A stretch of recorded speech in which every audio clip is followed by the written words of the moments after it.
Bana, binafsi mimi nilivyouona tu msafara sijashtuka sana, kwa sababu najua ni kawaida ya mshikaji, na sasa hivi level ambavyo Nasibu Abdul alivyofikia ni kama anataka kuambia watu kwamba bana mimi ni Diamond. Lakini pia sio hivyo tu, ni kwamba mimi hakuna msanii au mtu yoyote ambaye anaishi maisha ambayo ninayaishi. That's why tunaona sasa hivi mshikaji anavyoishi, lakini kila sehemu ambapo anaenda na private jet, na sasa hivi anaelekea zake Uganda, ambapo anaenda kukutana pia na kufanya party au sherehe ya engagement kama ulivyoona na unavyotazama hapo. Lakini pia watu wengi zaidi wamekuwa wakijaji wakisema kwamba mshikaji sasa hivi ana fedha za kiasi gani, lakini pia unaweza kaona ni jinsi gani ambavyo mshikaji amejitengeneza na kuwa mtu ambaye ni ghali zaidi. Sasa hivi ukitaka kumwajiri au ukitaka kumuita, of course tunasema ni ajira, yani sasa hivi ukitaka kumuita kwenye shughuli au kwenye sherehe yako yoyote, iwe uko Tanzania au haupo Tanzania, yani uko nje ya mipaka Tanzania, bana lazima ukodi private jet. Yani sasa hivi mshikaji anapoenda anaenda na private jet. Umeona magari yake ya kifahari kama unavyotazama alivyokuwa anasindikizwa airport kwa ajili ya kuweza kupanda ndege private jet na kuweza kuondoka. Yani sasa hivi mshikaji anatembea na timu, yani sio kwamba anatembea tu yeye na meneja wake, hapana.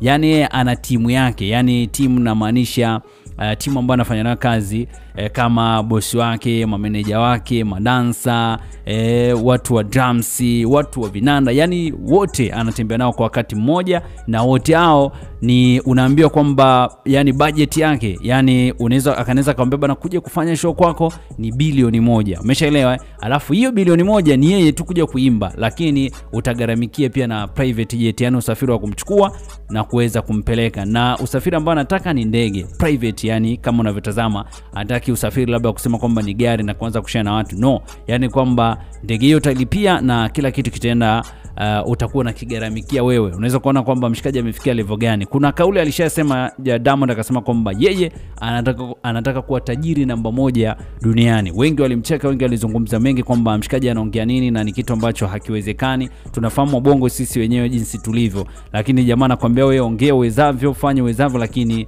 yeye anataka kuwa namba 1. Lakini mimi nimpe ongera sana Diamond, kwa sababu anajiwekea mizizi ambayo na milima ambayo anaiweka sasa hivi ni ngumu sana watu wengi kuja kufika hapo, kwa sababu wengi tunazoea na tumezoea sana kwamba kama ni private jet labda ukute anaichukua na labda ni anagharamikia mwenyewe na anatumia nguvu kubwa zaidi. Lakini mshikaji kwamba hakuna cha kutumia nguvu kubwa, lakini yeye kitu ambacho anakifanya ni kwamba lazima ugharamikie ili uweze kumchukua kumpeleka kwenye sherehe au shughuli yako yoyote ile. So unaweza kujionea ni kwa jinsi gani level ambayo mshikaji amefika. Sasa hivi amefika kwenye level na anashindana sasa hivi au ana compete na wa Nigeria. Lakini binafsi mimi nasema Diamond ashindana na wa Nigeria, lakini wa Nigeria wao ndo wanashindana naye, kwa sababu hata juzi tuliona alivyokuwa Nigeria aligawa fedha nyingi mpaka wenyewe wakawa wanashangaa, na wengi wakasema kwamba mshikaji ana fedha kuliko kina Burna Boy, kina Wizkid, kina Davido na wasanii wakubwa zaidi nchini Nigeria. So unaweza kuona jamaa anavipeperusha bendera vizuri ya Tanzania.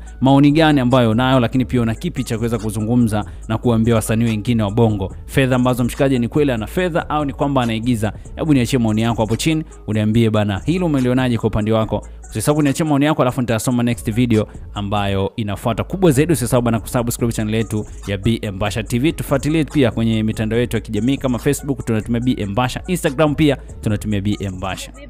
Big up sana kwa wale ambao wamesubscribe channel yetu ya BM Basha TV. Na leo msanii wetu tunamzungumzia ndio huyu hapa.